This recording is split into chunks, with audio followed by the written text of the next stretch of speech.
Good morning. I'd like to call the Lane County Board of Commissioners to order for Tuesday, August 21st, 2018 for a regular meeting here. And the first item of business is adjustments to the agenda. Any adjustments to the agenda? Hearing none, I will note that Commissioner Sorensen is excused today for a family matter and will not be present. So that moves us down to the second item on the agenda, public comments. And we have 3 people signed up for public comment today. And if you'll just come up and when I call your name and state your name and where you're from, and then I'll start your 3 minutes. The first person I have signed up is Floyd Bard.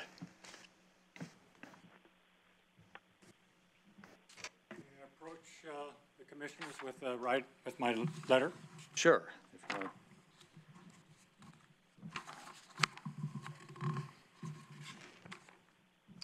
Ooh-ah. Ooh-ah. I'll remove my hat when I make it. Thank you. I want to make sure you know who I am. Yeah. Thank you. Great. The recording Yep. staff member. Thank you. Commissioners, thank you very much for having me here. The matter which, if I can get lower, that I have is in reference to the Lane County stand down, and it's for financial assistance from the Board of Commissioners, the stand down which serves our military veterans in need. The Lane County stand down has provided resources to our local veteran population for over 18 years. The stand down being held at the Lane Event Center for the last 4 years grew in 2017 with a record number of participating veterans, underserved, guardsmen, reservists, family members, and those veterans that are forced into alternative living conditions. 2017 attendees included 115 registered veterans that were classified as homeless, a total of 433 veterans from all branches of service. Resources and services provided include 2 hot meals, and we had over 925 on both of those meals, medical and dental services, legal assistance, job fair, housing, haircuts, DOD excess gear, and much, much more. For the last 3 years, the Stand Down Committee has received a grant from the Department of Labor to assist with increased costs associated with hosting such a large event. Unfortunately, the DOL grant was not awarded for 2018 Lane County Stand Down due to the lack of funds and the timing of the event. This has left a financial shortage that will place this year's stand down in serious danger of providing the services for our veterans in need, especially with the winter months approaching. Our veterans are in need of the services we offer to make it through the cold winter and to aid in their health. It is our pleasure to be able to help the ones who sacrifice so much for us so we could enjoy our freedom. The Lane County Board of Commissioners in the past have provided much needed assistance to other worthwhile events, such as Caring Hands Worldwide for dental care in 2017, and so on. We are aware that the timing of our request is critical due to the stand down being held on October 5th. The urgency was not identified until the 1st of August when the Lane Event Center Board added a catering buyout cost of $1,940 to the stand down, to our stand down. We are asking the Lane County Board of Commissioners to assist the stand down by approving the use of the Board of the Lane County Commissioners discretionary and contingency funds. I'm not sure if I got that correct, but that's what I thought it was called, or waive up to the $5,163 estimated fees for the rent of the facilities at the Lane Event Center and associated equipment rental.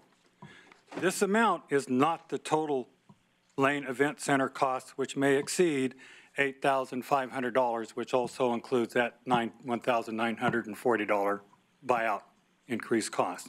Respectfully submitted, Floyd Bard, General Chairman of the 2018 Lane County Stand Down. That concludes my presentation. Thank you. You're welcome. The next person we have is Jim Coey.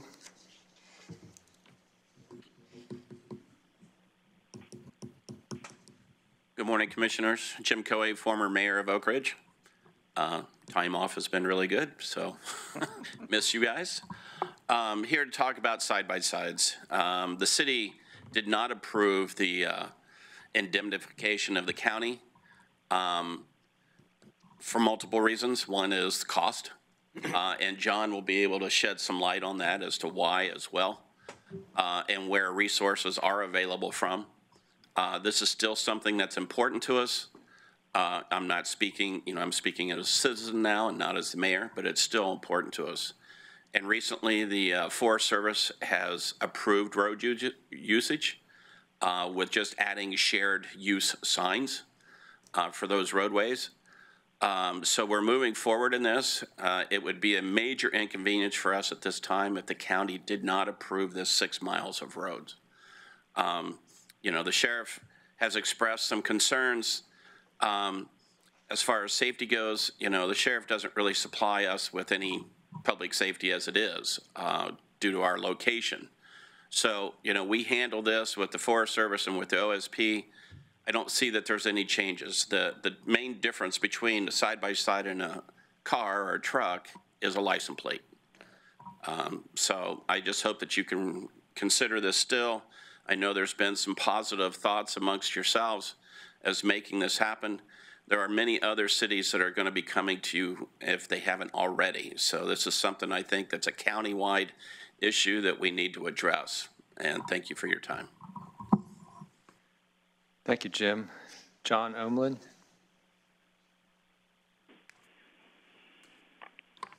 Good morning. I'm John Omlin. I'm a resident of Eugene, recreationalist, and been doing a lot of work, as you guys know, regarding access across the county and multiple counties. So just a couple notes. You guys have been hearing from your staff and are getting information. And I just wanted to reiterate a couple things. One of the big factors, I think, for the sheriff, at least as he expressed them, and I don't want to speak for him or put words in his mouth, was one of them was funding. It's currently an unpatrolled area. It's 4 to 6 miles.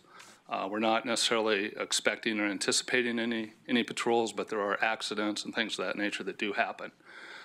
Currently, there's 2 funds that Lane County draws from the ATV funds. One of them is specifically set aside for the Oregon Dunes and should not be touched. The other is monies that are available. I think it's $103,000 right now for Shotgun Creek and some additional patrols. So there are monies available. We've reached out to the grant committee, and they said that it's reasonable to expect an increase if the duties of the sheriff increase also. And so not just for Oak Ridge, but as Mr. Coey said, there's definitely more requests coming. So we're working on additional areas up at Blue Ridge, Mill Creek County Road, McKenzie River Drive, Old School Road. In Florence, the lower Smith River Road, Lorraine, Smith River Road, Sisters Access Road, East Oxbow Road. I can go down a list of them. Panther Creek, Cottage Grove River Road is what we're working on also. So that's just started. So as Mayor Coey, or former Mayor Coey said, there's more requests coming.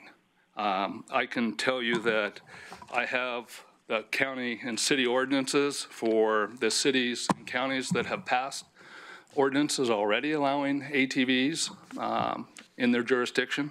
I don't know of any of them that have requested indemnifications from anyone. So let's flip this just a second and say if I, as a citizen, come to you and say, hey, there's a 1 mile section of territorial road from Gillespie Corners to Simons Road that we'd like access to. Who's the county going to ask for indemnification? So I just kind of lay that out because that seems to be our real sticking and stopping point on where we're at right now, or we're having problems getting over it. Union County, as I was up at a state meeting on ATVs yesterday, and they told us that Union County is working now on an ordinance that's all-inclusive for the entire county. And I think if I didn't mention that Oregon State, the state of Oregon has opened the application process for state highways now, as of yesterday also. So we've got the state that says it's okay. We've got numerous cities and counties, 4 counties, 7 cities that have said it. So I'd hope that we're looking towards those folks to find out how they address these pending issues, because they are valid issues. They are questions that need to be answered. And again, Mr. Coy had mentioned that the Forest Service is finishing up the mixed-use request. Probably the one that is closest to the Kitson Springs request is Salmon Creek Road, Forest Service Road 24. And the engineers said that the mitigation measures share the road signage at the beginning and end of the segment, junctions with Fish Hatchery and the junction of Forest Service Road 2409 to alert motorists. Estimated cost $500 per installation, $1,000 total. And they said by doing this, the expectation is that the listed mitigations would be expected to lower crash probability to low as a result of increased operator awareness of mixed use. So the Forest Service, and as persnickety as they are, they're suggesting to eliminate or reduce the mitigation by signage. So I hope we follow their direction. Thank you very much. Thank you. So that's everyone I have signed up for public comment, and I don't see any other public out in the audience. So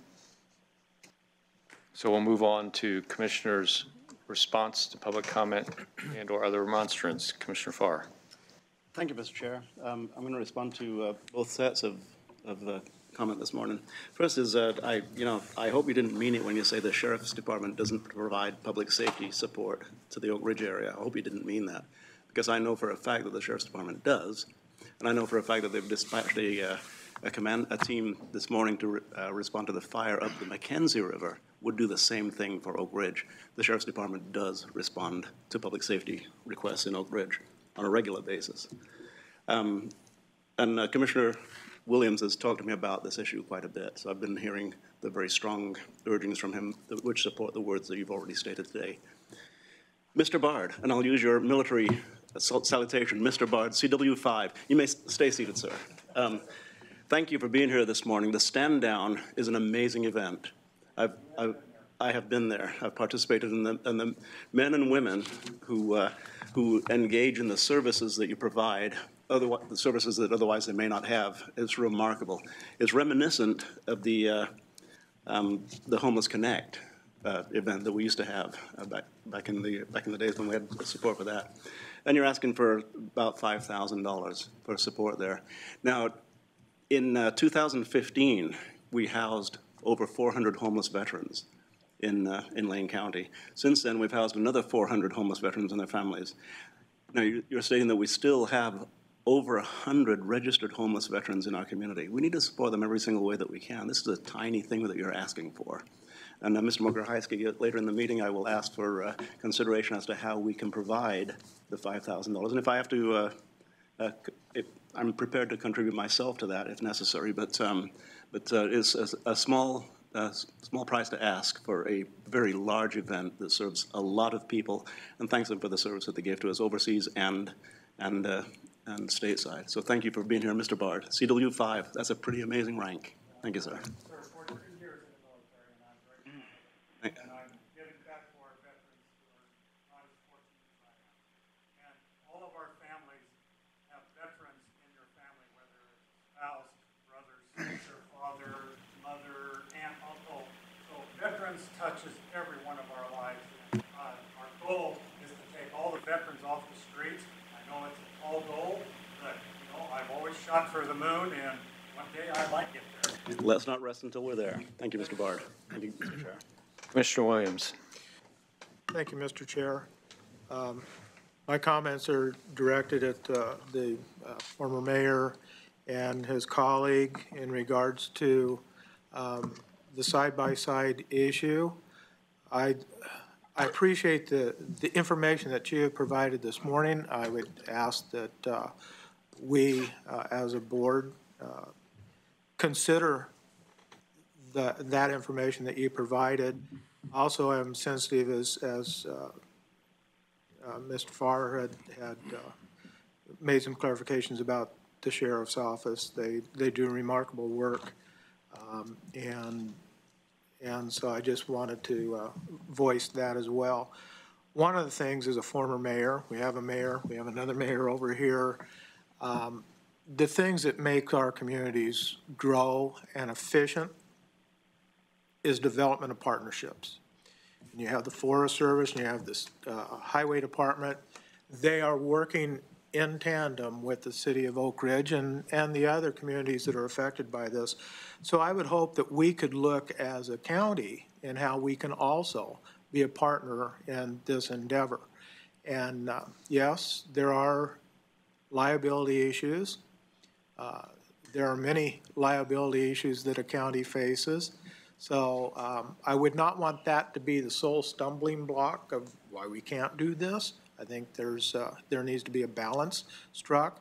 The one caveat to that is the setting of a precedence that if you make a spatial consideration for me, for those guys, what about me? That's always kind of the slippery slope that government officials are concerned about, because once you make a concession in an area, then you kind of have to make that to other folks as well. But I do appreciate the information you brought this morning. I continue to be supportive of this work. This is a great opportunity for economic development in rural Lane County.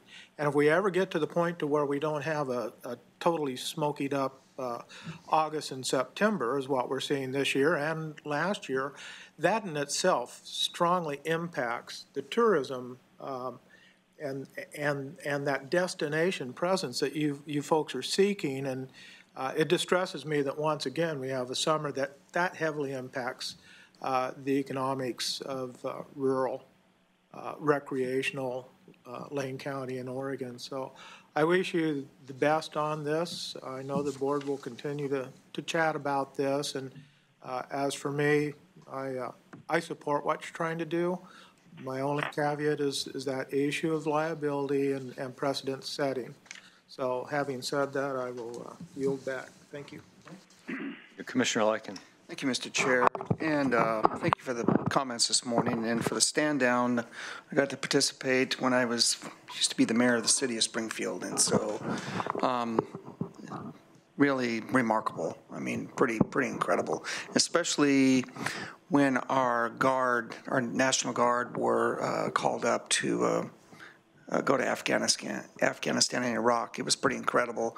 First of all, send off, but coming back, that's when it was really very, very emotional. So thank you for your comments this morning. Really appreciate it, and for letting us know. And I wholly support that. Oak Ridge, I want to say thank you for the comments this morning as well.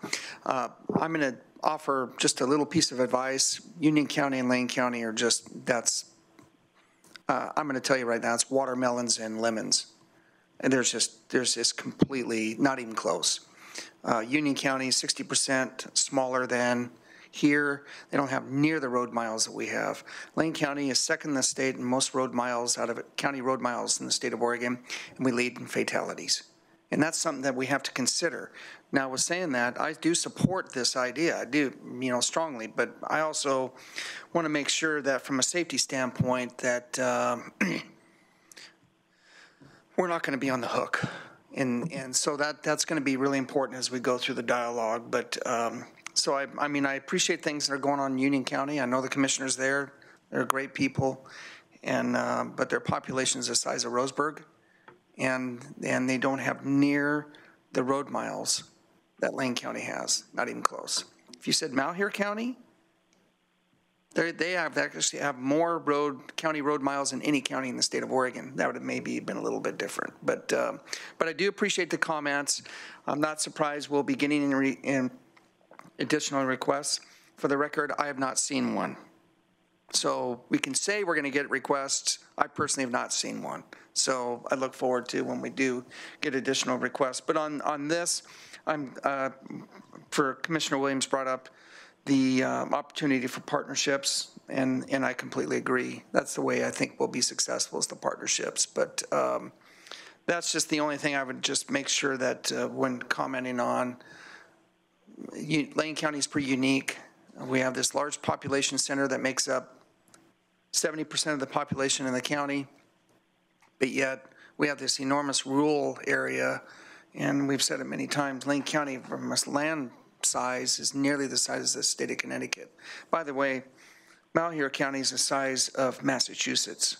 That's how big our counties are. People don't realize how huge our counties are, but they're huge. Anyway, I appreciate the comments, and again, I'll just reiterate, I do support this idea, and I think it could be really beneficial for future recreation economic development. Thank you.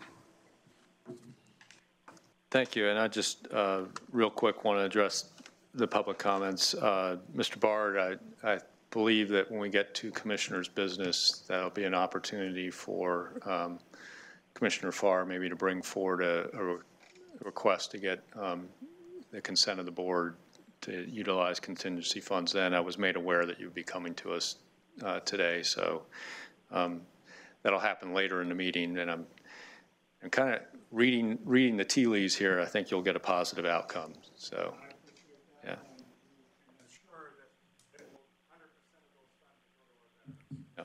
Thank you.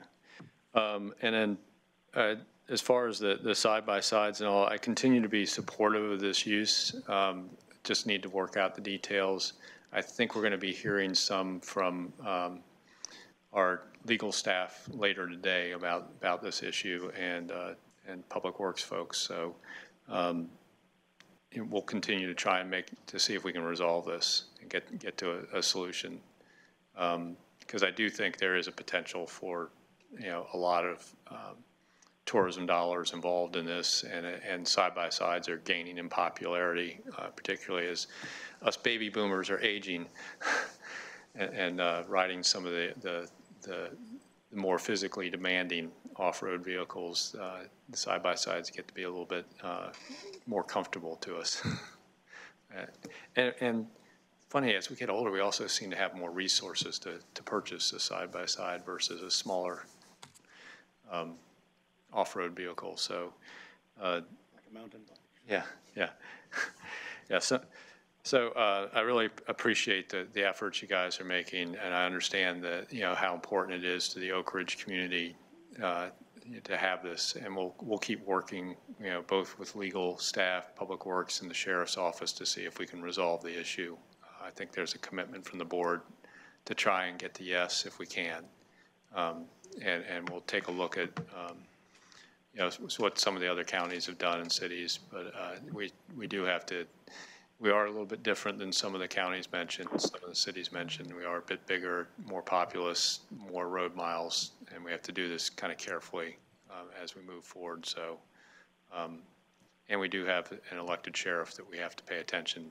That is his jurisdiction, and we want to, appreciate the fact that he's independently elected, and we have to listen to his advice and his jurisdiction. So we'll see if we can get things worked out. It's not the end of the conversation. Commissioner Farr. A question, Mr. Chair. I see Sheriff Trapp is here, Mr. Hurley is here, and I understand Mr. Dingell's on the on the phone. Are you here solely for this discussion when? And Mr. Dingell's not going to be up for quite some time, I don't think, which would keep the sheriff and Mr. Hurley waiting through the administration portion of the calendar. Yeah, we were going to be discussing it under item 7A, weren't we? Which would keep both of you here for an extended period of time. Yeah. So do we want to maybe rather than moving on to the consent calendar, am I hearing a request to adjust the agenda, maybe to move items 7A up? I would make that request at the consent of the balance of the board. And do we know that is County Counsel on the phone now? I am, Chair. Okay. Then maybe let's go ahead. At the request of Commissioner Farr, I will use the chair's prerogative and move item 7A up to the current item. If we're finished with Commissioner's remonstrance, and move it up ahead of emergency business here. And why don't we handle item 7A, county administration announcements. And I believe we were going to be discussing this item under that. So county council announcements. Sorry, not 7A, 6A. Sorry. County council announcements. I don't know if Dan, if you and Sheriff Trapp want to come up and we have a quick discussion. Steve, do you want to lead us into this? Sure. Chair, members of the board, this issue is being brought back. I can't remember, it was a while ago that it was discussed. I did have an opportunity to listen to the two comments that were made during public comment. I've also had discussions with some of my colleagues around the state, as well as Mr. Williamson, who via email, who is the attorney for the city of Oak Ridge, and the sheriff and Mr. Hurley. Let me just start by saying that some of the things, I think it's important to understand that a number of the board members noted that Lane County is different. And so I would just point out, when doing comparisons with these other counties, let me just point out a couple of things. Number one, Lane County is self-insured. That means that we pay the first $1 million of every claim that is brought. We have a $10 million excess claim. That is not true of some of these other counties. They receive insurance through city county. Second, you heard the mayor indicate that it was, quote, too expensive to insure. And I believe that that is part of the issue when you bring this kind of, when you have an insurance policy, if you're covered by city county insurance, and you go to city county and you say, we're considering adding this service or making this decision, what will this do to our premium, just like your insurance company would. They make a decision. Three, I'm not sure what those other counties' charters, which ones are home rule and what they say about the sheriff, but as a couple of the commissioners have noted, we're in a very unique position here, and that the Lane County Charter has a specific provision that relates to the sheriff, and the sheriff and the board's ability to take away and add duties to the sheriff, which is obviously implicated by a decision to require or create the circumstance where he needs to patrol these roads. And finally, and then I'll turn it over to the sheriff, I know that he can address the issues of funding. I've had a conversation with him about the point made by the gentleman from Power Sports. My concern is very, very basic, which is, number one, the board is creating a circumstance where, and even the gentleman noted, it's lowering it. It's not eliminating it. But we're not going through the study process that the state does. You're going to have a sheriff, I believe, who in a few moments is going to get up and acknowledge that he doesn't have the resources to enforce the rules, which creates an additional greater risk, which does put the county in a position of being liable for these for accidents that occur there. And again, I think clearly it's up to the board to decide as a matter of policy what your tolerance for that risk is. But I would point out to you that it has been mentioned, this discretionary immunity is not really the silver bullet that it's being described as. That silver bullet would require lots and lots of litigation. What I would suggest is if this really is to move forward, I think one of the things that should be considered is the legislature granting counties immunity and local jurisdictions immunity if they adopt this. If the legislature thinks it's that good of an idea, they have the ability to grant immunity. And finally, I would say this, in talking to some of my colleagues where this has happened, they had not fully thought through some of the scenarios that I discussed with them. They were relying upon the waiver for the individual in the side-by-side bringing a claim, but had not really considered the possibility of claims brought by third parties because, of course, they're not a party to any agreement and they haven't waived anything. With that, I'll turn it over to the sheriff and Mr. Hurley, and I'm available should the board have specific questions. Chair Bozovich and members of the board, thank you for allowing me the opportunity to respond. There was a couple questions asked of me last time the board had this conversation, and hopefully I have those answers for you. A couple points to or updates that I didn't have last time. One is that while we have a member of the ATV funding committee here from the Oregon State Parks Department, from that board that does provide funding to law enforcement and all functions related to off-road vehicle use around the state, Lane County's funding has actually decreased by 17% in the last 5 years.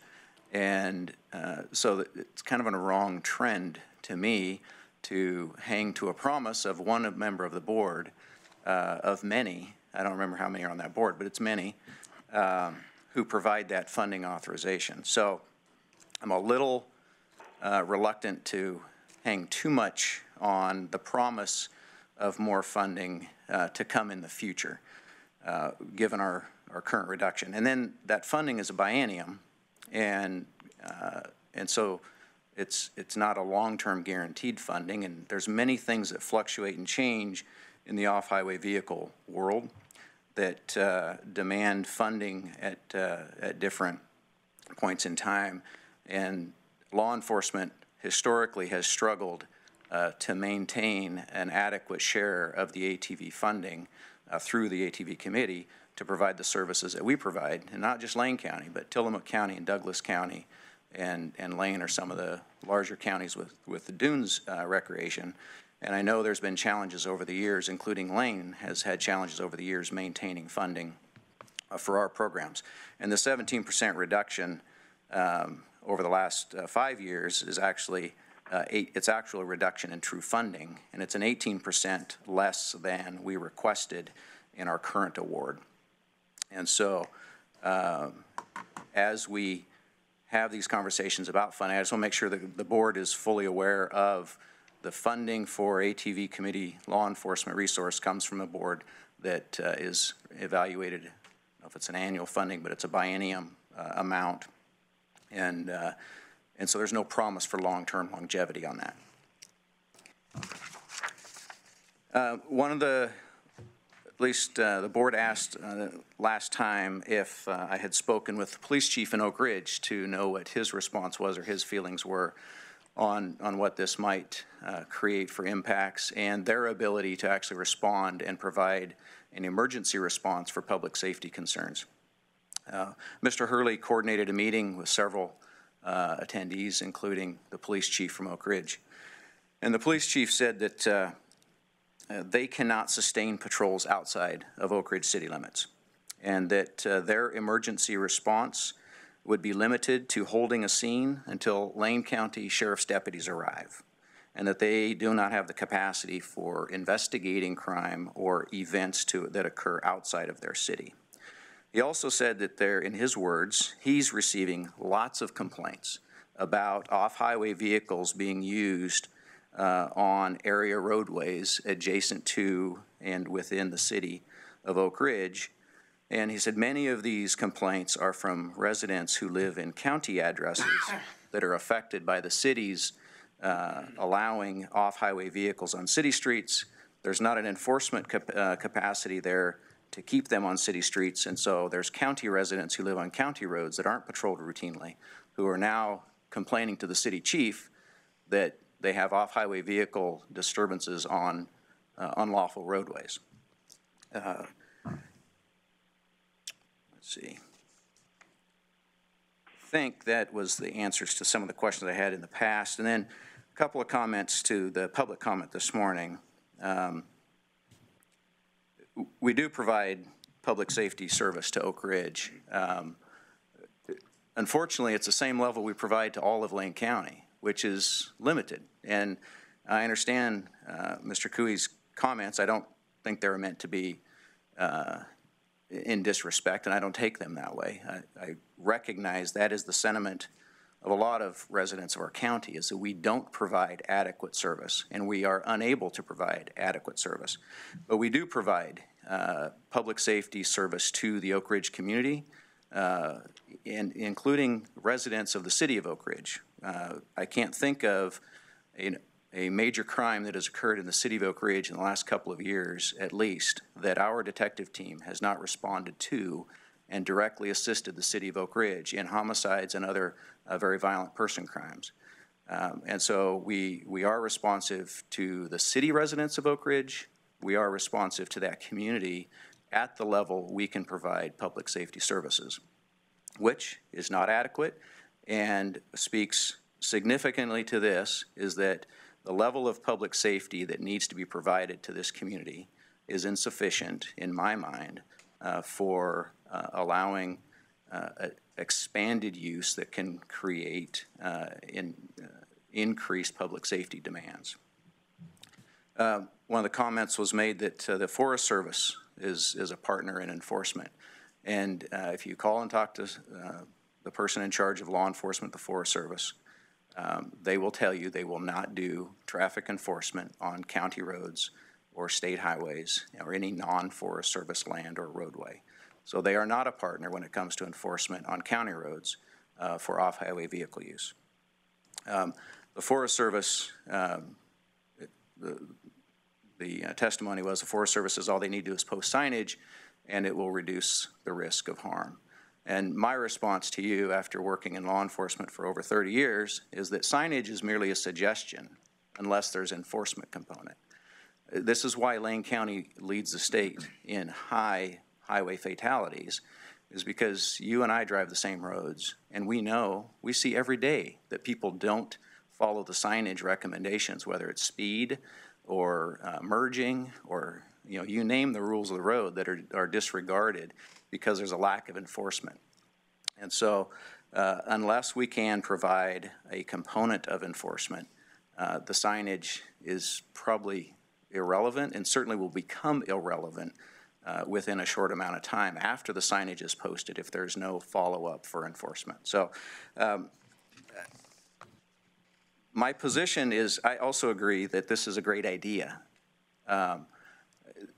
tremendous idea, but I go back to the conversation that's been had at this county for many years when it comes to economic development concerns is that law enforcement and public safety, I think, is a critical component of building an infrastructure to support economic development within a community. And we haven't done a good job of that. And we still, as we completed budget this year, haven't made great gains, well, any gains, in our law enforcement services in Lane County. And so I urge the commissioners as we continue down the coming years and have conversations about economic development that we continue to recognize the role public safety plays in that conversation. And until we have an infrastructure to support expanding services to the community, I think we need to be cautious. And so my position isn't to say don't do this. That's your decision. As a board, it's your decision to make. But with the resources we have, I just do not see how the sheriff's office or any community law enforcement in Lane County is able to fill the void here when we add new demands, which Oak Ridge is already seeing from community responses to the police chief, that mostly, not to sound flippant, but mostly I want to be very plain spoken here so that in the future, depending on the board's decision, I kind of have an I told you so position, because I can't respond to my residents, my constituents in Lane County as their sheriff if I'm silent on a public safety concern. And so all I want to do is just make sure that we're in it with our eyes wide open, and whatever the decision is, we will continue as a sheriff's office to provide as much public safety support as we can provide in all areas, whatever the response calls for service demand. I just can't guarantee that that's a high level and a comprehensive level. And so I want all of these things to be known and that the board is eyes wide open as it relates to public safety. Thank you. Dan, did you want to add anything to that? I do. Just one thing, Chair Bozovich and good morning, board. The main issue for me is the issue of indemnification. The last time we met, the board gave direction to return with a draft ordinance, and Public Works will do that, but we didn't have the piece of information about whether the city would or would not indemnify the county. The city has since answered that question that they will not, so I wanted to find out if that's a non-starter before I spend a lot of staff time developing an ordinance to bring for your consideration. Do you want us to continue along that path? I think that's going to be one for the board to weigh in on. I just have, before we get to that, I've kind of a couple questions, maybe. One of the things that, you know, this is being touted as it's going to increase, you know, tourism and bring in tourism dollars to Lane County. The only revenue that gets increased through tourism to Lane County is transient room taxes. So I know that county council's on the phone. He may not be able to answer this immediately, but my question is I have never seen use of county transient room taxes to support patrol services. Is that even illegal use of that funding? Chair Bozovich and members of the board, I'd have to go back and look, but my recollection is that it is not allowed. I think that was looked at when we had the large budget cuts as a result of the reduction of the SRS payments in 11 and 12. I could certainly come back to I can certainly double check my memory, but that is my recollection, is that paying for patrol dollars with TRT funds was not an option. Sheriff Trapp. Chair, I also have a recollection. I think the time frame that council mentions is correct, around 2012. I do believe that the budget committee did put TRT funds into the sheriff's office budget in around that time frame in one budget year of, I think, around 170,000. For some reason, 173,000 is sticking in my head. There was a lot of response from the hotel, motel community, and there was the next year's budget presentation and public comment. There was a strong show of this community that threatened, in fairly strong terms, I think, legal action if the county continued to put TRT in the following budget. So that TRT, that it wasn't substantial, it was, I think, $173,000, something in that neighborhood. And Chair Bozovich, if I may, now that the sheriff mentions that, I think that's right. I believe that at the time that the issue came up, that it was county council's opinion that it was that it did carry, the decision to use TRT funds for the sheriff's office did carry with it the risk that it would be challenged and that someone challenging it might be successful. Sure. Which is why I don't think it was done in 13, for the reasons that the sheriff just mentioned. Just had an update from budget staff that said that there was one single patrol deputy position funded in that year with TRT funds, and because of the threat of legal action, it was removed the following year. So that would be around that $170,000 range. Okay. I'm just trying to see if there was, you know, we could tie one to the other as a possibility of trying to deal with the staffing issue up there to open up the roadway. And I am aware that the state funds, you know, for some of this enforcement has decreased over time rather than increased. I'm not real. I agree with you on your assessment that I wouldn't count on that as being making up for the increased demand on your services, which, you know, gets me to remembering some of my early times on the board and some of the early exec sessions we dealt with. One of the first lawsuits we dealt with here in the county, we ended up winning, but we spent significant resources, was from a motorcyclist who was made a claim against the county that we had improperly signed a dead end that he ran into. And we spent significant resources defending the county against a suit involving a county roadway. You know, so it's not, you know, this isn't just some strange concept that there is risk to the county involved in this, and we are self-insured. And it doesn't, you know, and we may win a lot of these suits or they may get tossed out, but there's always a cost to those suits. So I'm, you know, you know, for me, as I look at this, I don't see a funding source. I do see a risk, and I know we're self-insured. So as you asked me about the question, do we keep moving forward with an ordinance while we have this pending question of indemnification? I don't know if I want to move too far there. I'd be more likely to direct the county administrator to ask our our legislative director to look for legislative relief on this and maybe get indemnified by the state. Because there is a great amount of risk involved in this.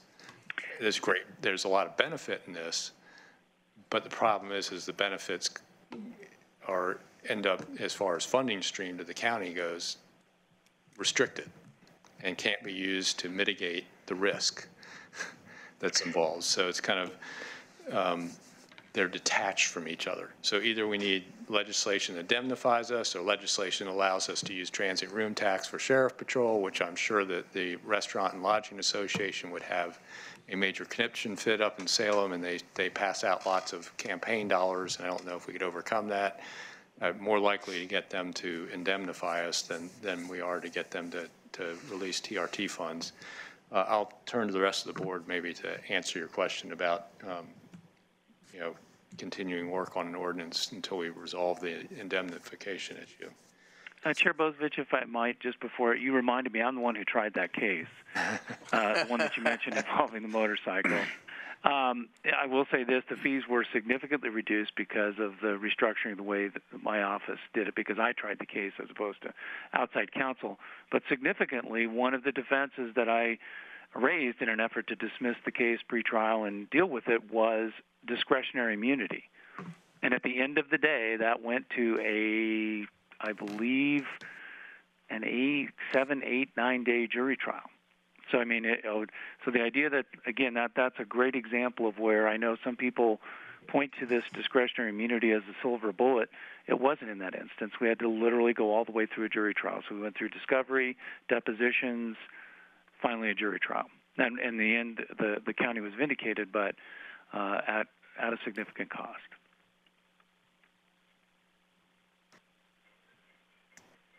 Commissioner Farr? Just to say, Mr. Chair, Mr. Dingell mentioned the third-party consideration, which could be pretty significant. And, while Commissioner Williams has lobbied real heavy for this and really has given me a great deal of information regarding the benefit to the local area, I would agree with your assessment, Mr. Chair. Any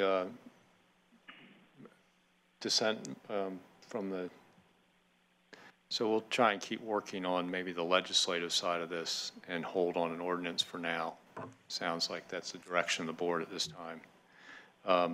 And with that, we've got a 11 o'clock time certain and a 45-minute exec session to try and slip it in between. So I'm going to move us along in the agenda. So thank you very much for coming today.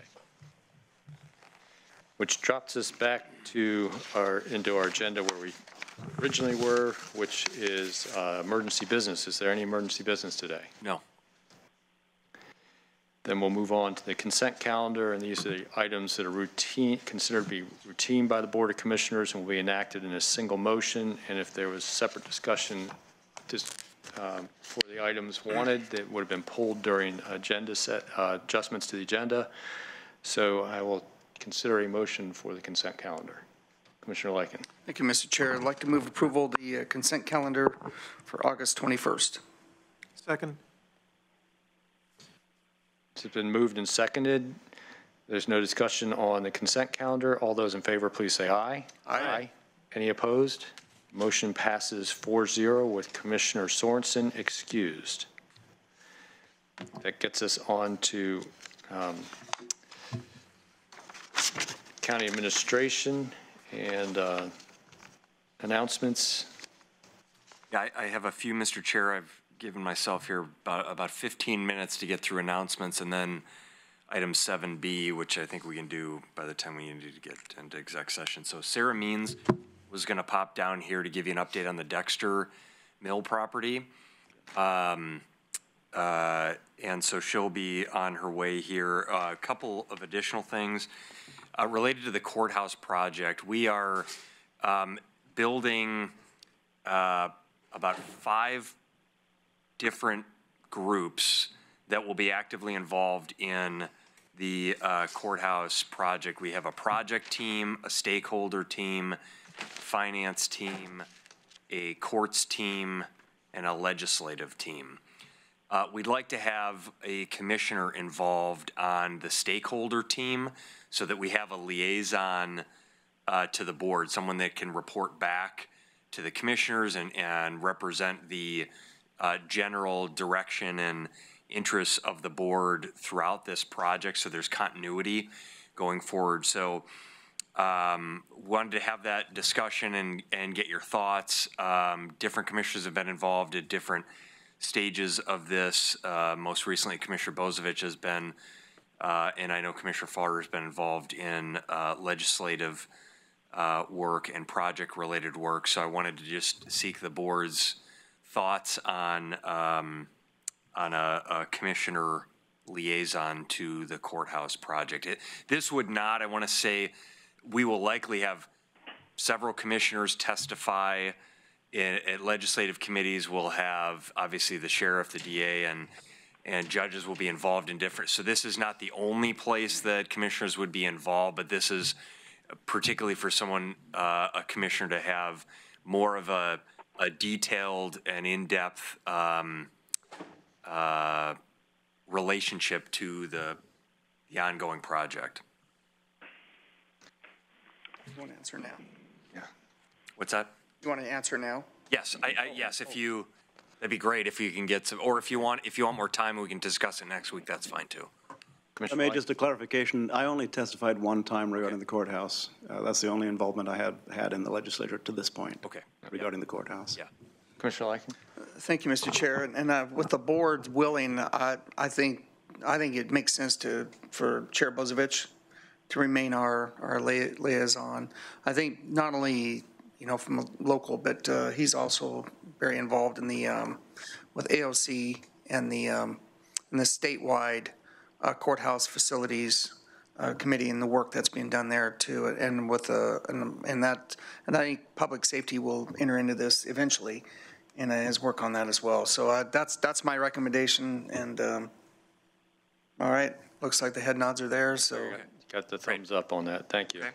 I'm going to I'll invite, testify a second time if need be. and we'll give out regular updates, but I appreciate that. Sarah's going to give you a quick update on the Dexter property. Good morning, Chair Bozovich, Commissioners. Good to see you. So real briefly, back in July, I think it was July 24th meeting, you had an update on the property in Dexter that the county has foreclosed on. Jeff Turk was giving you an update on all of the activities that he's been working on related to the property. You gave direction to Steve to make sure that economic development was included in those discussions.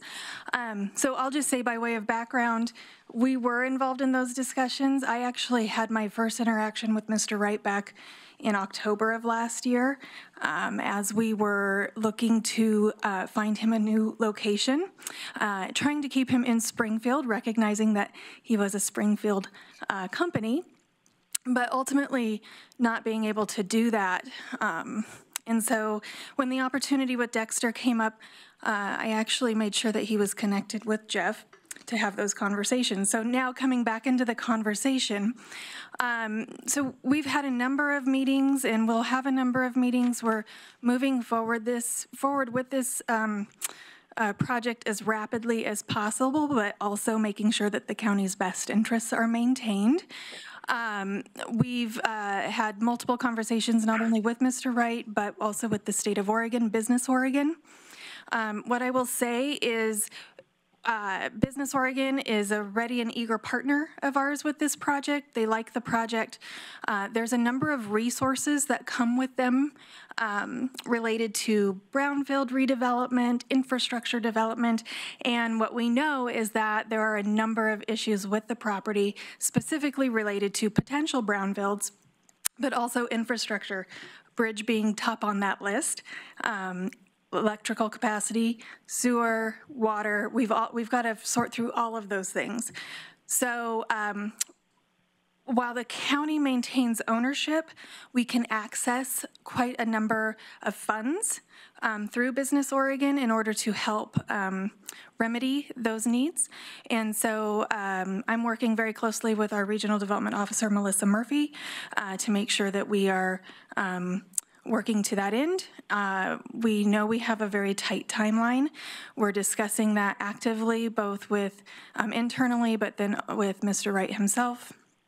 I will say that next Monday, Jeff, Steve Dingle, and I will be meeting to discuss some next steps in how we continue to think about the board's direction to maintain ownership of the property, enter into a lease with the option to purchase, and how we might go about doing that. Again, both making sure we're maintaining the county's best interest, but also being responsive to a local business owner.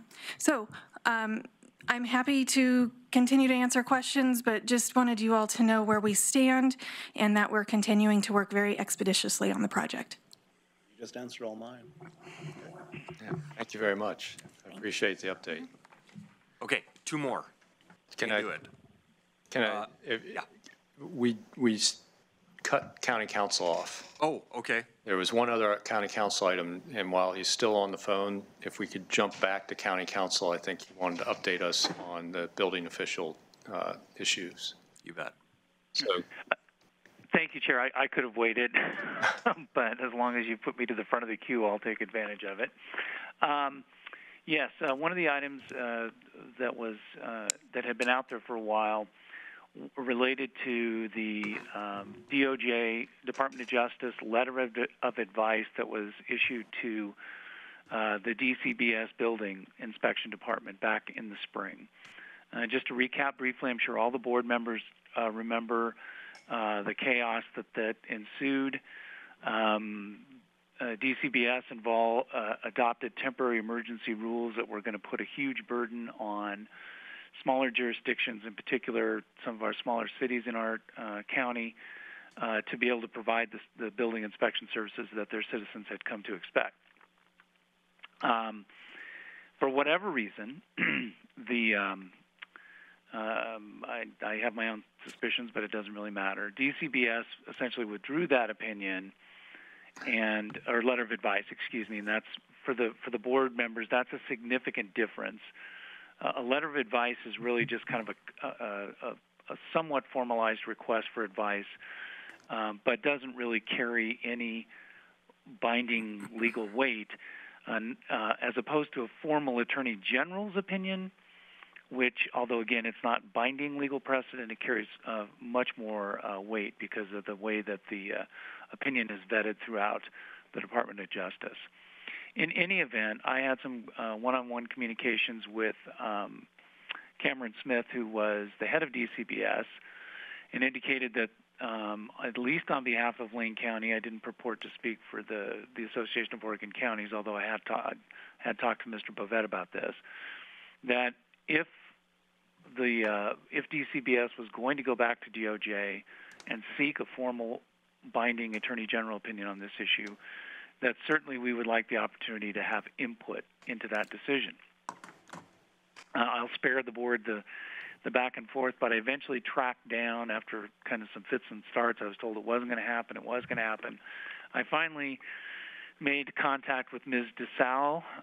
She is formerly Ms. Lorenzo. She's the one who wrote the letter of advice.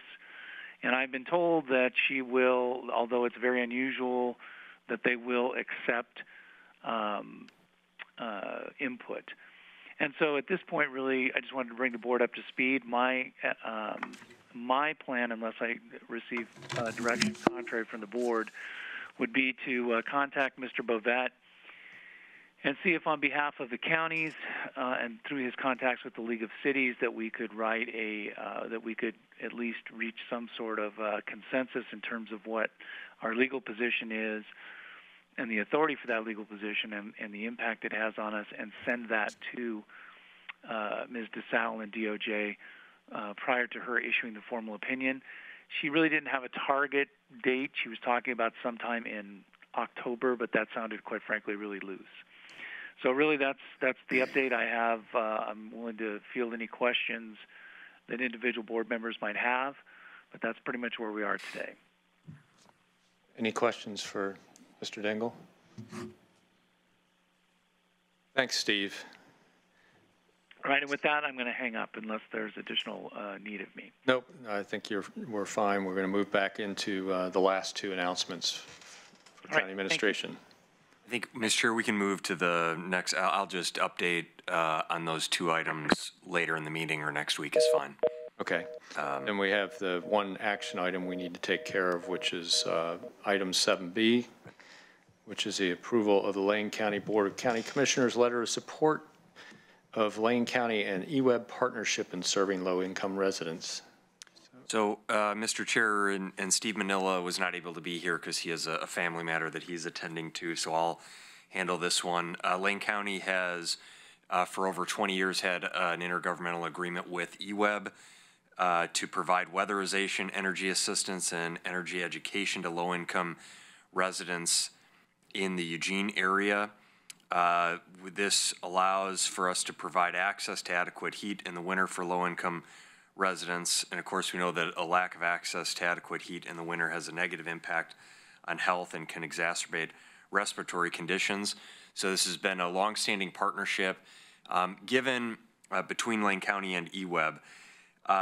There have been some recent discussions, and the eWeb board has an item scheduled in 2 weeks, I believe September, it's in the packet here, September 4th at their board meeting. They're going to discuss a potential shift in policy as it relates to how these funds are spent, and they're looking at sort of prioritization. And I had a very productive conversation with the general manager at eWeb last week, expressed the concerns on behalf of the county that we're concerned about being able to provide for the needs of low-income residents that receive service from these areas.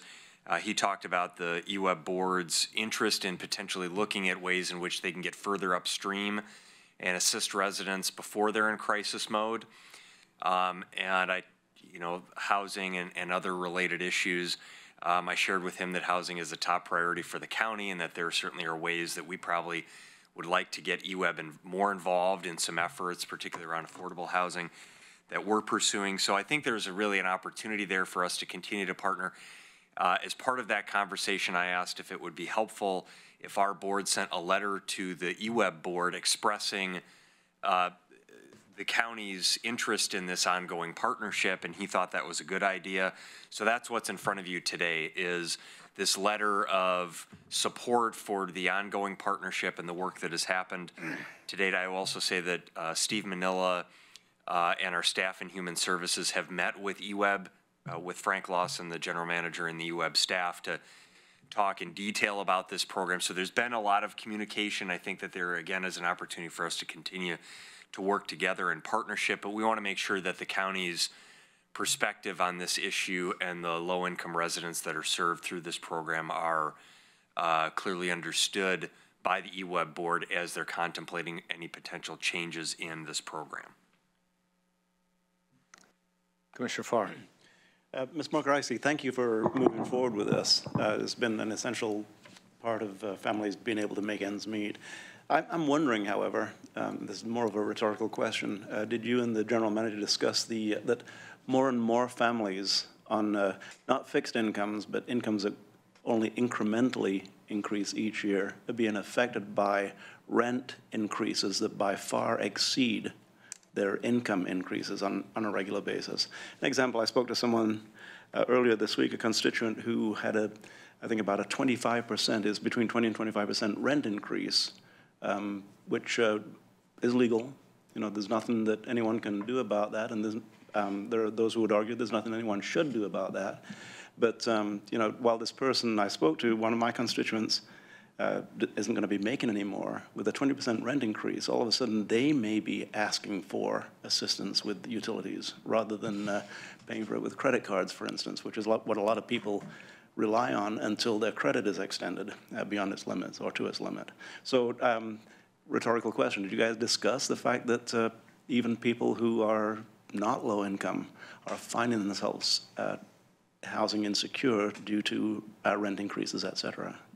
I'm guessing not. Yeah, I mean, and as I mentioned, we really did grapple with the issue of affordable housing, and we talked about the missing middle. We talked about residents in our community that are employed but underemployed and struggling. The Alice the asset limited income constrained, folks who are employed but still struggling to pay bills and meet basic needs. And so I think there's no gap in terms of our desire and understanding of these issues, you know, but EWEB their board is considering, again, you know, potential shift in policy. And so I think the letter that you have before you, which is what we're asking for support on, really articulates the county's position here, that we want to make sure that our low-income residents and even those who may not fall into that bucket of low income but still are struggling to meet basic needs have the ability to access resources to meet their basic needs. And thank you for your clearly articulated support of that premise, that people who've lived in the same residence for 6 or 7 years all of a sudden find themselves being priced out of the residence by rent increases. And where do you go?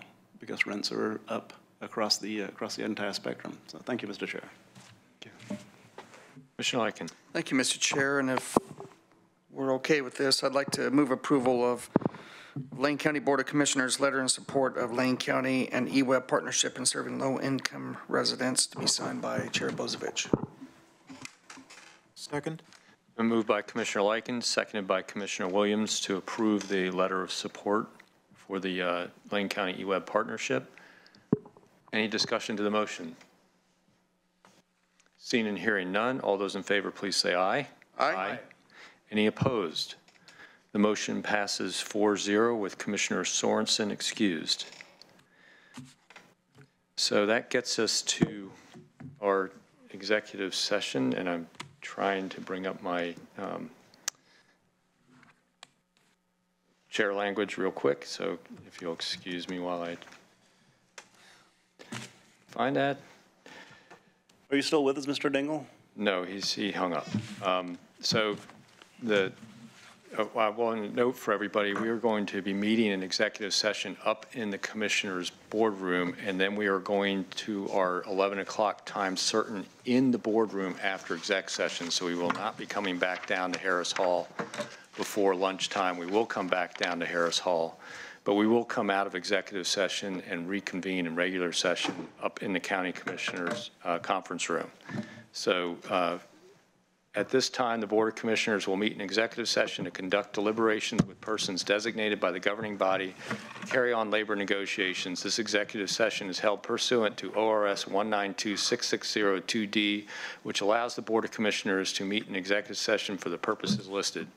Representatives of the news media and designated staff shall be allowed to attend the executive session. All other members of the audience are asked to leave the room. Representatives of the news media are specifically directed not to report on any of the deliberations during the executive session except to state the general subject of the session as previously announced. No decisions will be made in executive session. We will be coming back out in a regular session in the Board of Commissioners conference room immediately following executive session. We are now in executive session, and we'll move upstairs.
item 9A, which is a report in the matter of the Goshen wastewater financial and administration study and potential next steps. And we have Sarah Means, our Community and Economic Development Manager.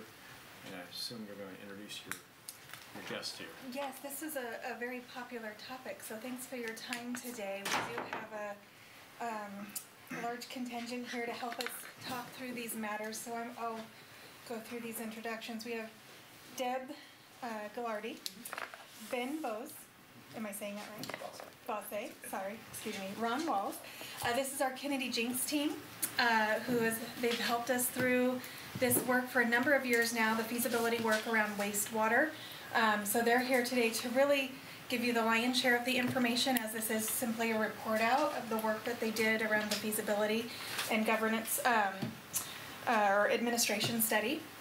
But we also have some interested individuals in the audience, and I want to make sure that we point them out. Matt Stouter with MWMC City of Springfield here, and David Breitenstein with the City of Eugene Wastewater has also joined us today. I know that Dan Hurley is joining us now from Public Works, and Alex Kyler may or may not join us. He has also been heavily involved in the work around Goshen for a number of years now. So you'll see that this is a large and diverse team. It speaks to sort of the breadth of the project and the needs associated with the project, but also the interest around this work. So again, I'll just emphasize this is simply an update. We're not asking for any decisions to be made here. We've gone down a path that was really required of us in doing our due diligence around potential future development of Goshen and the industrial land specifically. And so Kennedy Jinks has been a great partner in helping us work through that very technical aspect of things. You'll note, and you'll all probably remember that this has been a board priority since 2011. And so slow and steady wins the day, right? We're going to get there, but we're going to make sure that we're doing it thoughtfully and making sure that all of our due diligence is covered. So the presentation that you're going to receive from Kennedy Jinks is pretty detailed. This is a very technical project, and I think all of you know that I am an economic developer and land use planner by trade and not a wastewater technician. So I'm going to let the experts speak to those technical aspects, but we'll certainly be here to answer questions from the county's perspective and certainly an economic development perspective. The presentation will take you through a little bit of a timeline and history, so we'll get you up to speed on where we are and then dig into the more technical aspects. So with that, I'm happy to turn it over to our partners at Kennedy Jinks. Thank you. So again, I'm Ron Walls, and what I'm going to do is I'm going to cover the first part of the presentation, which is essentially historical, either bringing you up to speed or reminding you of what's been accomplished. Ben Bosse is going to, he's the project engineer on the project, so he'll be addressing the wastewater feasibility. And then Deb Ghilardi, who prepared the financial administrative, is going to talk about that. Those from past experience, if you want to ask questions along the way, feel free. And so I'll try to pause and not just talk through the entire presentation. All right, so let's see if this is going to work. Okay, here's how we go. Yeah. Go right back. I think we'll go next slide. Can we do that? All right. There we go. All right, very good. So as Sarah mentioned, 2011, this was a board priority. We all kind of thank you. We kind of remember the history. This is post 2008, economic crisis, jobs. And Goshen is an industrial area that has jobs potential, and so the commission had set up a goal of essentially looking forward to developing that area and provide jobs for Lane County. Why Goshen? Well, there's a lot of reasons why Goshen, and this was laid out in some of your past documents, but there's already land there zoned for it. I'll go through these quickly. Interstate and rail access is readily available, power is readily available, water is readily available, good communications, a good source of a labor pool. Some of the barriers that were identified at that time were regulatory and wastewater infrastructure, sewer, and that's where we get involved. So here's a brief summary of the timelines of accomplishments to date. So back in 2012 timeframe, Goshen was successfully designated as a regionally significant industrial area. We'll go over that quickly. And to address the regulatory issues, you developed the rate plan, in particular to look for dealing with the urban growth boundary area. That went to a LUBA remand. That required several things to be addressed, wetlands and wastewater treatment in particular. That's where we got involved in the 2015 timeframe. Then we developed a wastewater feasibility study as required to show that wastewater, we could reasonably and feasibly address the wastewater needs of that area. And then most recently, we did and followed up with a financial and administrative study. So that's kind of a quick timeline of where this has been going. Very quickly on the RSIA, the Regional Significant Area. The state, through then, I think Business Oregon or Oregon Board, whatever their name was back then, had prepared a program, reached out to the state and looked for communities to designate areas and put forth areas, and you did that in 2012. And what it does is it gives you some advantages to be in designated area.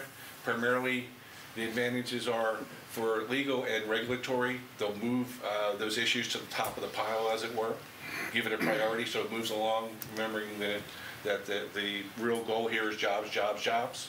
So trying to make that a priority. So that's one of the strong advantages of being designated as an RSIA. One important thing to note is there is a sunsetting provision in those rules. So if within 10 years, 50% of that developable land has not been developed, then that designation would sunset. It's not a killer to the program. Again, it gives you priorities. The program still can move forward without those priorities, but there is a nice benefit to have the project get, to the top of the pile at whatever, at the state level or the local level. Okay. Lane County addressed the regulatory issue in the Great Plan, in particular the Goal 14 urbanization issue, and that's, the Goshen is outside the urban growth boundary, so you needed to address that issue. You did that in the Great Plan. That plan was appealed at LUBA, and what came out of that appeal was 3 issues needed to be addressed. First, the wetlands issues. Also, justifying the supported commercial uses of the proposed land. Both of those were pretty easily easily addressed within the county themselves. And then we were brought on board to address the wastewater feasibility portions of it. So that's how we're moving along. So then, Ben, you want to address that? So I'll spend just a quick few minutes going over the work we did as part of the feasibility study. We looked at the recent rezoning from rural to industrial areas for Goshen. We looked at a full-scale build-out of, I think it's approximately 316 industrial acres. We assumed that the new and existing industries within Goshen would be subject to an industrial pretreatment program, such that there would be sufficient on-site treatment facilities whereby they would be discharging effluent similar to domestic strength wastewater. And with that information, we were able to establish basically a set of design inputs for developing several wastewater treatment alternatives. We looked at several variations of treatment plants that would have been located within the Goshen community. But ultimately, our feasibility study ended up recommending a regional connection. Well, that's what's shown here in this figure. So you can see the community of Goshen is outlined in blue. We have a pumping station that's centrally located within Goshen. There is a force main that's shown here in red, and that runs along Franklin Boulevard and then gets up to an eventual connection point within the City of Springfield collection system. A couple of items to point out related to the regional connection. Of all the alternatives considered, this had the least amount of land acquisition needed, whereby you're just needing to basically construct a small pumping station as opposed to a relatively large footprint associated with a treatment plant. We also needed to take a closer look at some of the key areas of the force main alignment and determine if there was going to be any significant obstacles or costly road crossings and things like that. And then lastly, we needed to look at the capacity of the proposed sewer that we were connecting into and actually do a formal evaluation to determine that it did have the capacity to receive the flows from Goshen. This slide really condenses down the feasibility study into the main takeaways. It was shown to be the least cost alternative compared to some of the other treatment options available. It was found to be the least challenging from a permitting perspective as we started to get into discussions with more of a conventional treatment plant located in Goshen and talked through some of the water quality issues with DEQ. It became apparent that it would be a challenge to issue a surface water discharge permit in a timely manner. And so it was seen as a potential roadblock or something that could set the project back a number of years while they got some of their regulatory issues in order. One key thing, of course, is that we were able to determine what the construction fees were going to be and estimate annual operations costs. But at that point in time, we had not yet identified what the connection costs were going to be for connection to the MWMC system. And then lastly, and what we'll get into a little bit later, is it would require an extensive amount of coordination with regional partners, not only to amend the existing intergovernmental agreement and allow wastewater service outside the existing UGBs for City of Eugene and City of Springfield, but we also started to get into conversations about potentially designating the Goshen facilities as regional permanent assets, whereby they'd be owned by MWMC, and those administrative and operational functions would be performed by MWMC as well. So just before you leave the slide, the O&M, is that purely just for the pump station force main, not the collection or treatment? That would encompass, if you go back here, so that would encompass all of the facilities that are shown here. So within the blue outline, that includes a network of sewer pipes. So the gravity collection system to the pump station and then the force main, but that's not the O&M or the treatment cost on once we. That's correct. Yeah. So where it ends where the line ends. Yeah. Okay. Or the connection cost. Yeah. That's right. Right. Yeah. That's separate. So. Okay. So I'll jump back ahead here. So some of the next steps that fell out of the feasibility study, when we gathered again, we determined that we need to determine what that connection fee is going to be, look at developing a few different cost models for how we might go about doing that. We also understood that we were going to need to look at, well, how would the system be administered and what would the governance look like? Were these going to be county-owned and operated, or services going to be contracted out, questions like that. And we were also going to need to get a better understanding of what amendments and modifications to various facilities plans, the MWMC IGA, as well as the Eugene Springfield Metro Plan, what those changes might look like. So we kind of picked back up the project in, I think it was 2016. We got together again with county staff. We kind of sorted out what the project criteria were going to be, what options we were going to look at. We were then going to meet with some of the various agency partners, the City of Springfield, MWMC, gain some additional information that would help us put together some of the cost analyses that would need to be done to better understand the allocations of roles and responsibilities between the various regional partners. And a couple of key things kind of came out of the initial kickoff meeting that we held with the county. The first was that we were going to need to determine not only the connection cost, but we were going to need to present an array of different options available for consideration for how the connection fee would be put together. The county did ask a few questions that were a little bit more detailed in nature, and kind of set those aside for a future piece of work, and that included specifics such as establishing actual sewer rates or evaluating different rate setting strategies, as well as looking at potential incentives for some of the initial connections to the system. So that was kind of set aside for a later piece of work.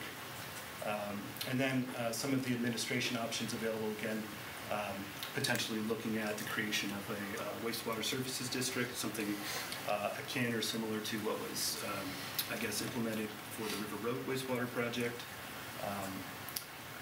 Whether the Goshen facilities may be deemed to be permanent regional facilities and brought into the MWMC system. And then we were also to look at developing and identifying what the various administrative and operational functions would be for actually operating the Goshen system. And so with that, I'll hand it over to Deb Gallardi, and she'll walk through some of the cost information. Great.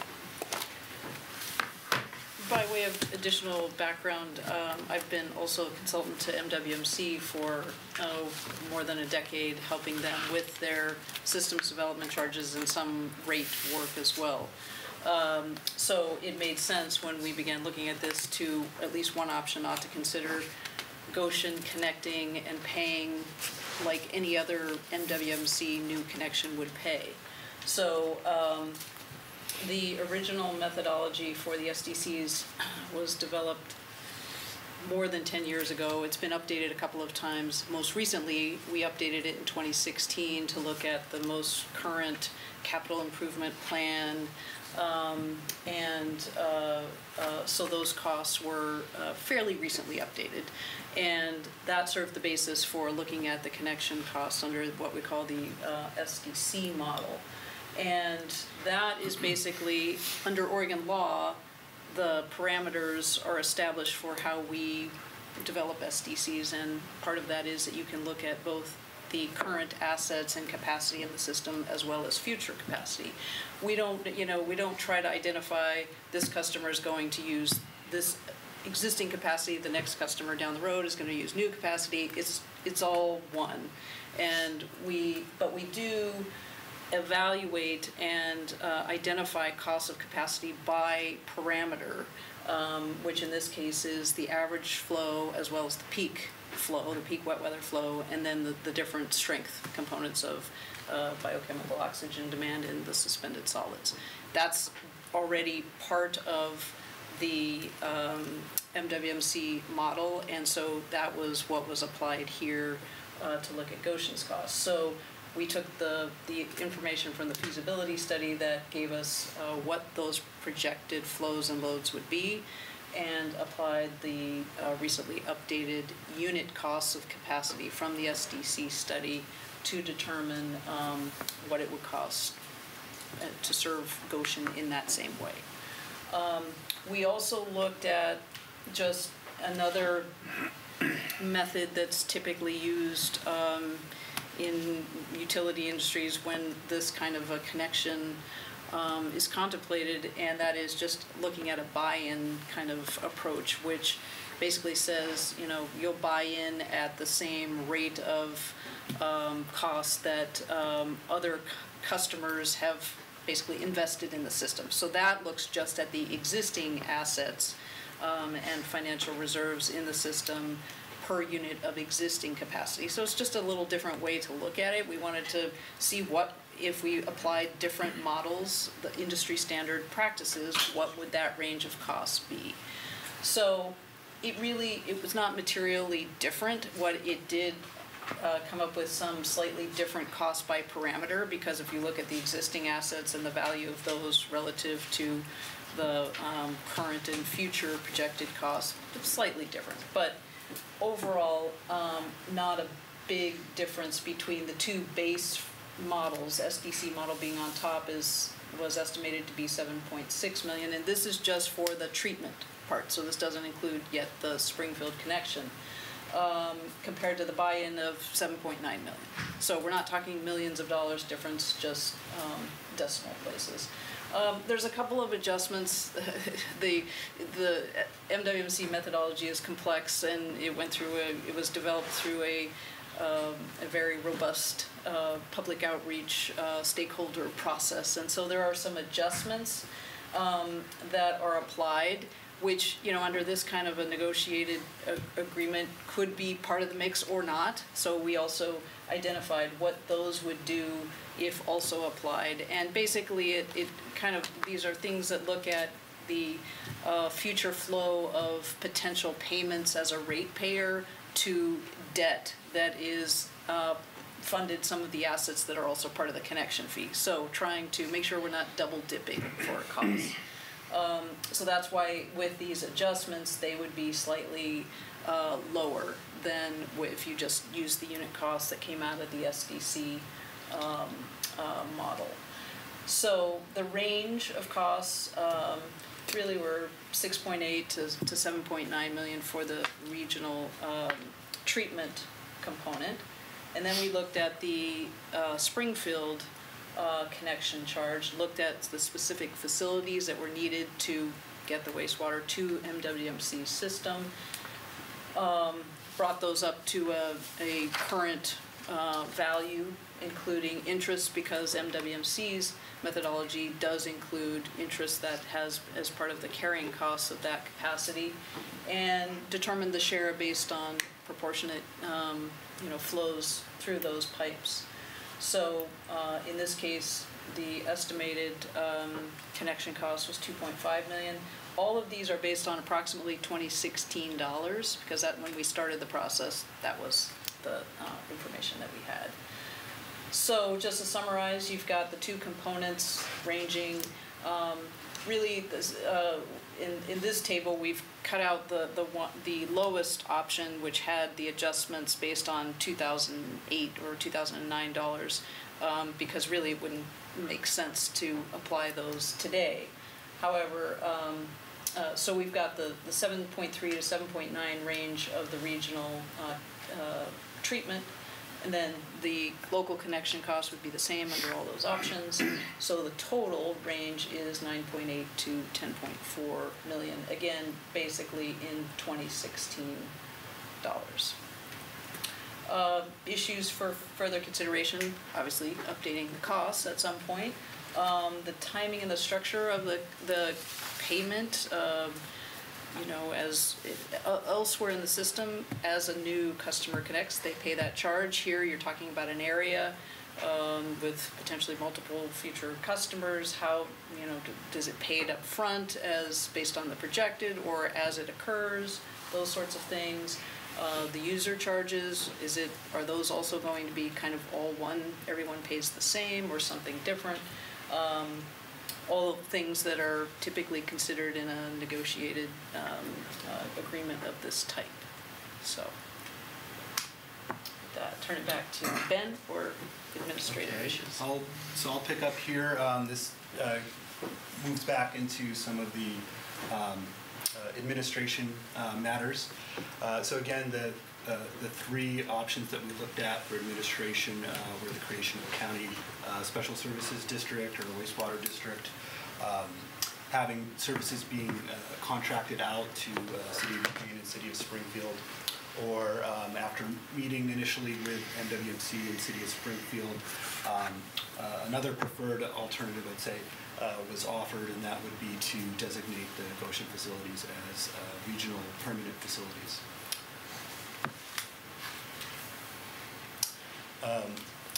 In any event, if we were to continue to look at either having the county contract services out with City of Eugene and City of Springfield, or if we were to proceed with designating them as permanent regional facilities, there would need to be some work associated with amending the existing WMC IGA.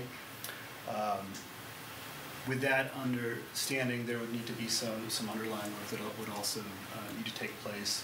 We probably need to start discussions about how to modify, or rather modify, create a sewer use ordinance for Goshen.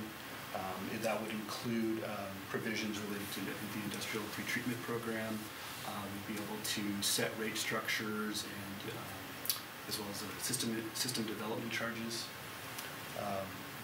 We would also most likely look to start amendments for the Eugene and Springfield Metro Plan related to some of the provisions in that plan that deal with growth.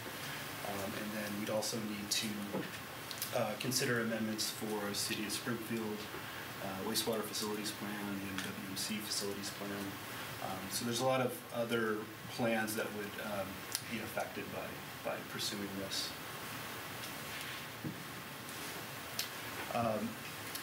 We also set out to identify what the system needs were going to be for the new Goshen system.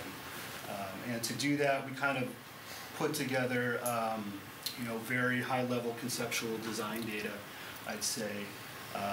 We have about 17,000 linear feet of sanitary sewers that we projected. We have about 31,000 linear feet of pressurized force mains.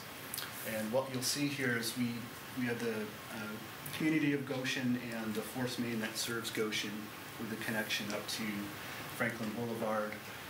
In our meetings with the county, they also expressed an interest to construct a force main from Short Mountain up to the Goshen system to replace the current practice of trucking the treated leachate up to the Glenwood pumping station.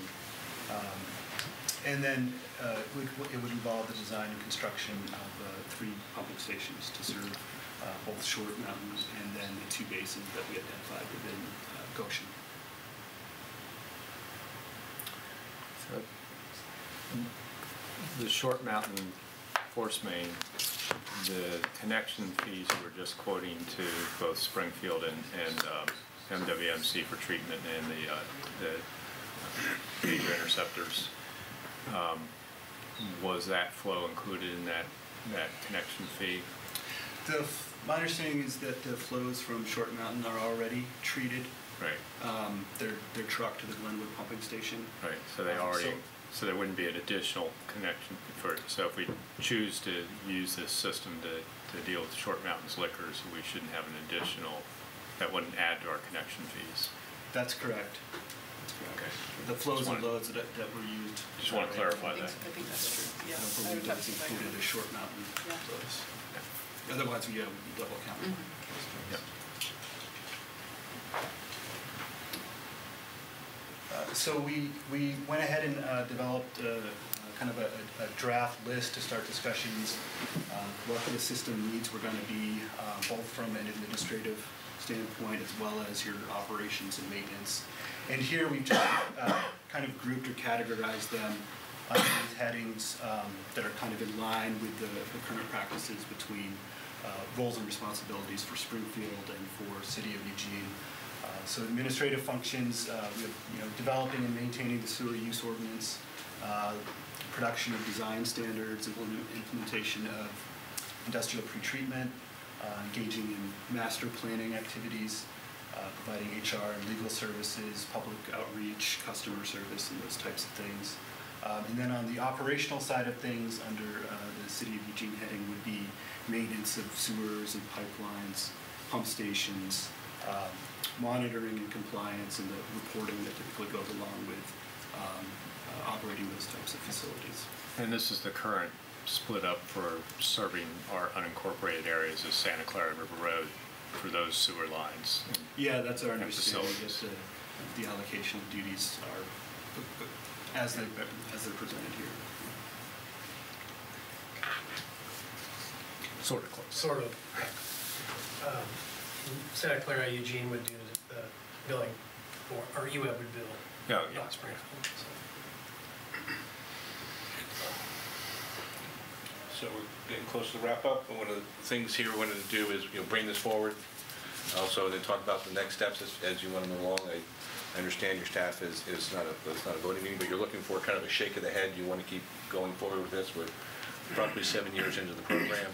Some of the things are going to sunset eventually. Goshen is certainly a good location, and looks like it's worth investing in. So, kind of the next steps are both administrative and hard engineering. got to get together with your regional partners and come up with a plan as far as the administrative side of things. And we are also recommending you, right now we have very conceptual design. You should move that engineering along to at least a preliminary engineering step. We anticipate in discussions with your partners, there's going to be questions that come up that you're going to need your engineer to ask. DEQ is going to want information, ODOT's going to want information, everybody's going to want information that you're going to want to have an engineer along to help along the way. Plus, as we've kind of mentioned several times, some of the numbers that have been presented here are circa 2015-16, circa 2017-18. You want to keep those updated costs. I want to bring that to your attention very strongly.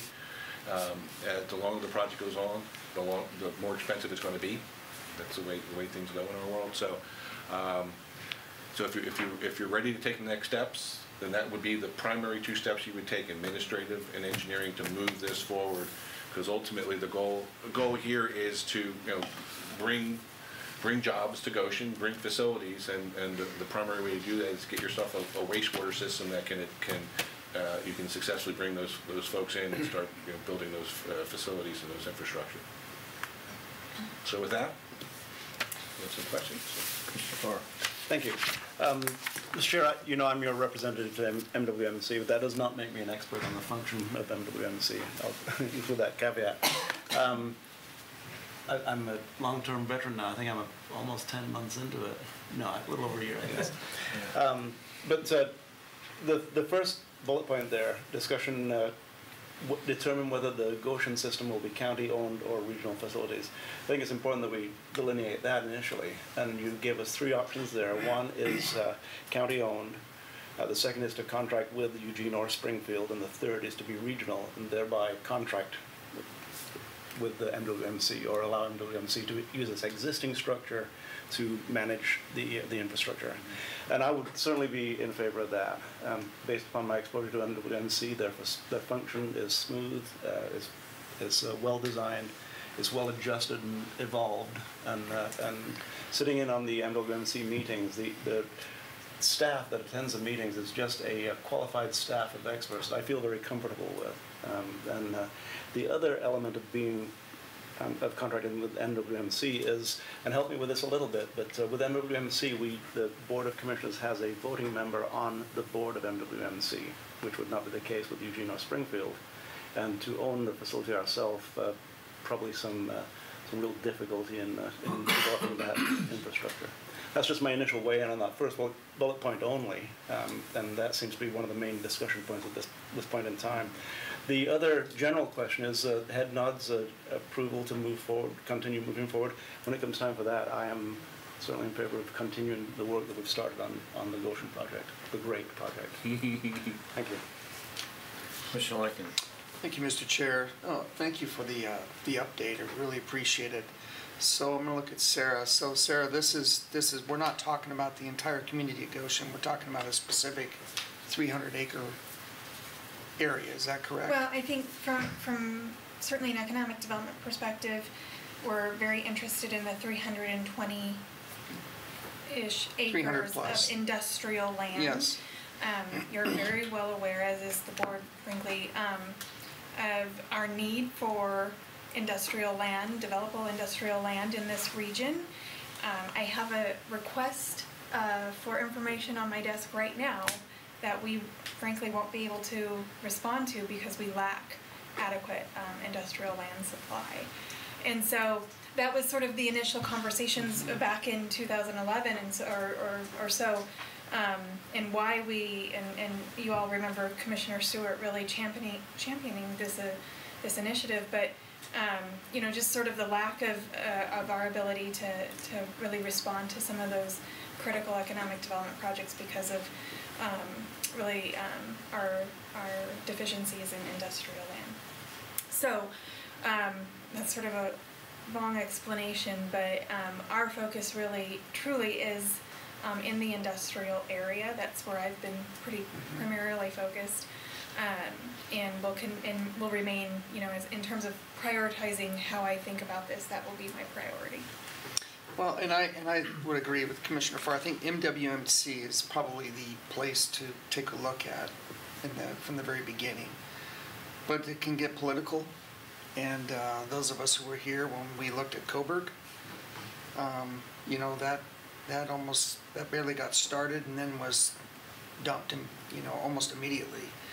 And I was mayor of Springfield at the time, and Springfield was actually interested in continuing that, but there was a political dynamic in Eugene that pretty much shot that down. I think the dynamic in Eugene's a little different, and it'd be interesting just to, especially with Commissioner Farr and Chair Bozovich, having those conversations with the political leaders in Eugene about their feeling on this. The other is, and this would be, you know, we discussing the intricacies, the engineering, and this piece of it is obviously that's what the state's going to need. They're going to need this information. But I think in order for Lane County to say this is something that's very viable, we really need to link this to our sector strategy. We have to. Otherwise, what's the reasoning? You just don't go out and say, gee, we're going to open up 300 acres outside of the urban growth boundary for industrial just because. No, I think it's got to be linked to that. And I think because there's wood products there, it just seems like to me the easy mark would be our work on advanced wood. Yeah, so this clearly predates sector strategy. Yeah, it does, the original. But certainly it does fit into two of the three sectors that we are focusing on, one being advanced wood products and one being food and beverage manufacturing. Both could reasonably locate in this area, provided necessary and needed infrastructure is available. And so this is, you know, clearly that first step. I think what I'd like to do also is just you know, maybe tie this up for you a little bit better in terms of a regional perspective. So we've got a lot of different projects, if you will, that are going on that really do sort of link to Goshen. There's a lot of work going on at Short Mountain. Dan can talk to you more about that if needed and appropriate, but there are a lot of identified projects going on out there. There's some transportation needs that are really hot on our radar right now, particularly around the Dillard interchange with Interstate 5 and some access issues, safety issues, frankly, with that interchange. And so Alex Kyler and I have had a few conversations with transportation planning staff around that, and really the need for an interchange access management plan. So there's others, I could go on, but you know, really what we're looking for here, we feel like we've come to this critical junction of work. We've done what we've needed to do in order to address LUBA remands and do our due diligence around infrastructure needs, particularly wastewater. But we're to the point where if we're going to continue, we're going to start investing a lot more staff time and resource, and that's fine, and I certainly recommend that given what we've done, the priority that this has been for the board, and the more regional perspective. But really, what we do need is sort of that continued direction, or head nods from the board to make sure that we don't need to course correct here. So I say all that. I also want you to know that Alex and I actually have been meeting with Business Oregon. We had a meeting last week with our regional development officer, and Goshen was the primary topic. So provided we get direction that from the board to proceed, we've got a number of steps to take with Business Oregon to become partners with them in this work. We clearly have been designated as a regionally significant industrial area. As Ron mentioned, that does sunset at 10 years, but I think we're going to continue to talk with Business Oregon about that program. There's another program that Melissa, that we were aware of, but Melissa does recommend that we look at RISIS, regionally significant industrial sites. She believes that might work for this particular area. It's just another sort of tool in our tool chest, if you will.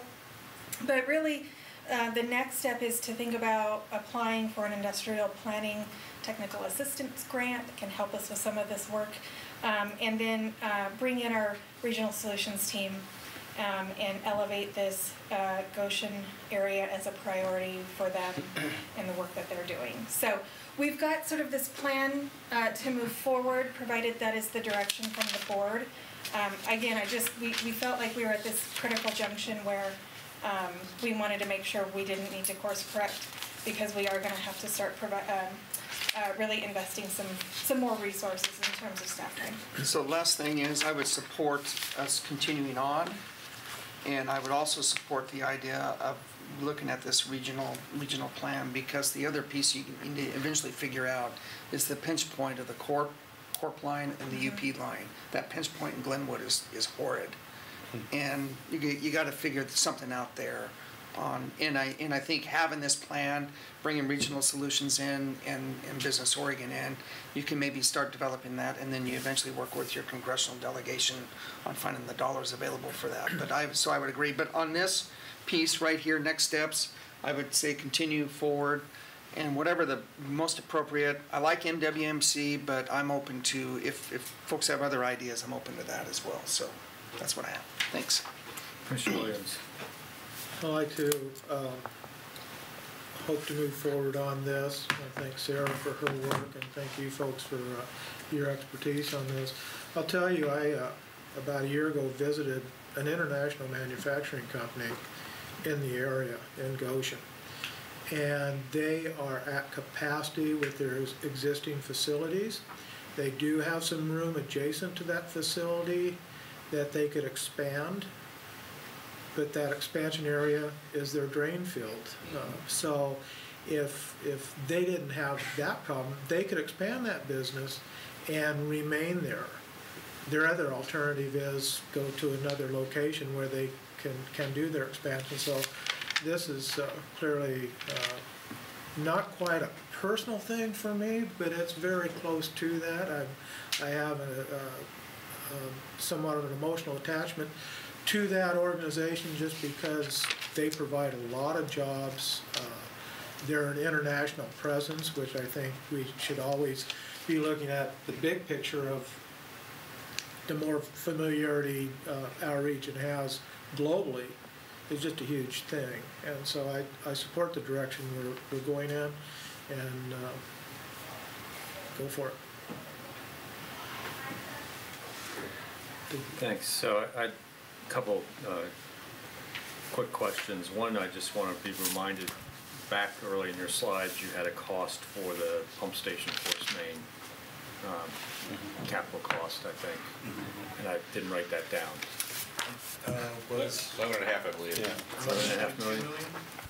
11.2 in, I'm going to confirm here, in 2015 dollars. Okay. Okay. Makes it close to 50-50 between that and the connection. Yeah. Yeah, I was trying to remind myself how much that was, because I want to be able to keep straight the difference between the actual construction cost and the connection cost, because I think people are mixing some of that up. So going back to River Road, Santa Clara, who actually owns the collection systems in the county roads out there that are serving unincorporated? Does the county own the mains and the manholes and the city owns the mains and the pump stations in the River Road, Santa Clara area. Okay. So we're not in ownership there, but and that was done under the agreements that set up MWMC in the first place, I think, was we didn't own the actual facilities, even though they're serving county areas. So that's, just want to, there's already a model there where we have facilities in county roads that are, for the system that are not owned by the county. So, looking at county ownership maybe not be the best place to go, unless it prevents us from doing then my next question is, so there's this projected, $9.8 to $10.4 million connection charge for the system. We would have the ability to recover that as folks hook up to that system in whoever quote owns or runs that sewer district, charging system development or hookup charges at time of connection. So it's like that is an upfront cost to the original system connecting, but there should be some ability to recover from each customer. You know, and get reimbursed. The question I kind of have is that I kind of like to answer is, you know, as we want to recover that cost, if it's MWMC that's going to own the actual pump station force main, do they have the ability to recover that cost for us? You know, and if they do, if we ultimately sign an agreement where they're going to own that, is the county still paying that connection cost? You know, when it's actually MWMC connecting to themselves. So a little bit of just nuance there, just kind of, but you know, as long as it doesn't preclude the ability to recover that connection fee from customers, I support the idea of the regional, either Springfield through a contract with MWMC or however we work it out, actually owning those facilities, because the county has no capability to own and maintain sewer facilities. It's not our forte, not in our wheelhouse. We don't have a wastewater division. We have a solid waste division, but not a wastewater division. As witnessed in just how difficult it is for us to handle the liquors from Short Mountain, and it'd be great to deal with that problem at the same time with this. Having to truck it is pretty expensive and just adds to a whole bunch of other issues. So my feeling is similar to Commissioner Farr, trying to keep it as regional as possible, but as long as it doesn't preclude our ability to recover the connection fee and it doesn't complicate that, you know, I'll leave. So that gets to the amending the MWMC IGA and supporting that. And of course, we're going to have to start talking with our partners about ultimately the Eugene Springfield Metro Plan amendments and all that. What I would hope is they see this as, you know, right now the need for industrial land is a long-term need in this area. We're not seeing population growth go to zero or negative. You know, we're all projecting long-term population growth for the state of Oregon, which means there's going to need to be products and jobs to support that population. And this is about a long-term strategy. Right now, what we're seeing is like the city of Eugene just expanded their UGB to take in more industrial property, and what got taken in was EFU for industrial. So here we have existing industrial land that's underutilized and could be converted. One of the reasons why it was identified by the state of one of two sites that were identified at that time, I think, as regionally significant industrial areas. Because it does, you know, converting this, providing it the infrastructure ultimately saves farmland, because the only other place we got to go really right now is expanding UGBs for industrial area, which, you know, we've seen in you know, outside of Coburg, you know, they're doing the same thing, expanding into farmland for industrial. We're seeing it with Eugene. We're seeing it even in North Springfield. You know, expansions, you know.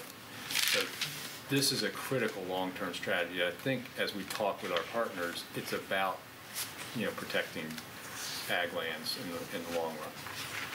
It's just a matter of solving some of these infrastructure issues. And it's so close to our UGBs, you know, people that talk about, you know, that it's outside the UGB, it's a stone's throw from the UGB. And one of the things is, you know, I was going to ask this question, but I'm just going to make it as a statement. Force mains can't be just plugged into by anybody. You know, we're going to build a force main from Goshen up to Glenwood, but you won't be able to just connect to that in between. You know, the reason they're called a force main is because they're under pressure. If you poke a hole in that thing, you're not going to want to be in front of it. So it doesn't open up additional development in between the two places. So there's, you know, just in the design of the system, it already, you know, precludes some of that. So it's not. So I really do think this is something we should continue to move forward with. It's a long-term strategy.